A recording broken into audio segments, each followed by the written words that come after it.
చంద్రబాబు నాయుడు గారు జగన్మోహన్ రెడ్డి గారి మీద ఉన్న కడుపు మంటను దాచుకోలేకపోతున్నాడు. ఆయన ఏ చిన్న సంఘటన, ఏ చిన్న అవకాశం వచ్చినా కూడా వదలట్లే. నిన్న మిర్చి యార్డుకి వెళ్ళి రైతుల కష్టాలని స్వయంగా తెలుసుకుని వాళ్ళకి మేము బాసటగా ఉన్నామని చెప్పడానికి గుంటూరు వెళ్తే, జెడ్ కేటగిరీ ఉన్న ఒక నాయకుడికి, ఒక మాజీ ముఖ్యమంత్రికి కనీసం ఒక కానిస్టేబుల్ కూడా లేకుండా మొత్తం ఆ సెక్యూరిటీని విత్డ్రా చేసి వాళ్ళందరినీ కూడా పంపించేసి ఒక వికృత ఆనందాన్ని, ఒక రాక్షస ఆనందాన్ని పొందారు. మేము అడుగుతున్నాం, ఇంత జనాదరణ కలిగిన నాయకుడు, మాజీ ముఖ్యమంత్రి, అది కూడా ఏదో పుట్టుపుణ్యాన్ని ఇవ్వడం కాదు, మాజీ ముఖ్యమంత్రికి ఒక హక్కుగా వచ్చే జెడ్ సెక్యూరిటీని, జెడ్ కేటగిరీని మీరు ఎందుకు నిన్న ఆపేశారని అడుగుతున్నాం.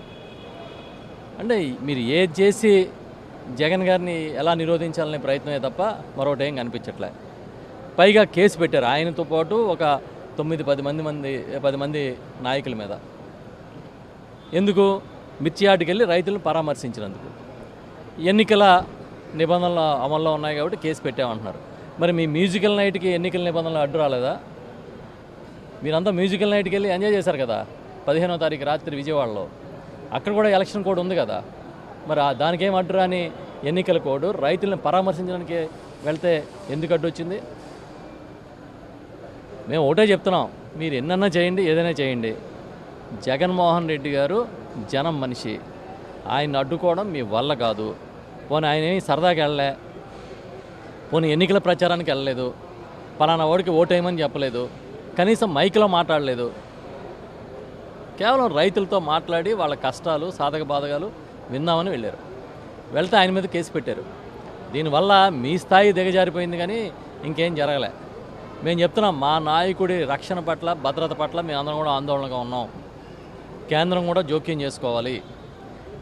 తప్పకుండా జగన్మోహన్ రెడ్డి గారికి, ఒక మాజీ ముఖ్యమంత్రి గారికి ఇస్తున్న సెక్యూరిటీ ఉద్దేశపూర్వకంగా విత్డ్రా చేసినందుకు రాష్ట్ర ప్రభుత్వాన్ని కేంద్రం మందలించి మళ్ళీ ఆయన సెక్యూరిటీ పూర్తి స్థాయిలో వచ్చే విధంగా ఆదేశాలు ఇవ్వాలని మేము కోరుకుంటున్నాం. ఇలాంటి చౌకబారు రాజకీయాలు చేయొద్దని చంద్రబాబు నాయుడు గారిని కోరుతున్నాం. పైగా కేసులు పెట్టారు. అంటే రైతులను పరామర్శిస్తే కేసులు పెడతారా? వాళ్ళు సిగ్గుందా మీకు? ఇంచుమించుగా దాదాపుగా 4 రోజుల నుంచి రైతులు అలో లక్ష్మణ అని బాధపడుతూ ఉన్నారు. మిర్చికి కనీస మద్దతు ధర కూడా లేదు, రావట్లేదనే బాధలో ఉంటే మీరేం చేశారు? జగన్ గారు వెళ్తే కానీ, మా నాయకుడు వెళ్తే కానీ కదలికి రాలే. వెళ్ళిన తర్వాత ఆదరబాద కేంద్రానికి లెటర్ రాశారు. కేంద్రానికి ఒక ఉత్తరం రాసి చేతులు దులుపుకుంటూ ఉన్నారు.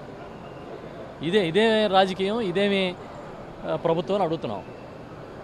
రైతుల పట్ల కనీసం ఒక బాధ్యత లేకుండా ప్రవర్తించడం అంటే ఇదే. నిన్న ఎక్కడో చూసాం మీడియాలో, ఇప్పుడున్న గత మాజీ తెలుగుదేశం పార్టీలో మాజీ వ్యవసాయ శాఖ మంత్రి గారు సోమిరెడ్డి గారు ఒక ఛాలెంజ్ ఏదో చేశారు. ఆయన చర్చికి కన్నబాబు వస్తాడా, కాకాని గోవర్ధన్ రెడ్డి వస్తాడా అని. మేము చర్చికి రావడానికి ఎప్పుడైనా సిద్ధంగా ఉన్నాం, కానీ ముందు మీరు వెళ్ళి మిర్చి రైతులతో చర్చించండి. గుంటూరులో ఉన్న మిర్చి రైతులతో చర్చిస్తే తెలుస్తుంది ఏం జరుగుతుందో. ఏసీ రూముల్లో కూర్చుంటే మీకు విషయాలు తెలియవు. వెళ్ళండి, పక్కనే కదా, విజయవాడ పక్కనే ఉంది, వెళ్ళండి, వెళ్ళి వాళ్ళ కష్టాలు ఏంటో వినండి. అది ఏడు మానేసి ఏదో మీడియాలో ఛాలెంజ్లు విసిరి రాసేవాళ్ళు ఉన్నారు, చూపించేవాళ్ళు ఉన్నారని తెగబడుతూ ఉంటే రైతులు అర్థం చేసుకున్నారు, ప్రజలు కూడా అర్థం చేసుకున్నారు. ఈరోజు మేము పాలకొండ వెళ్ళాం.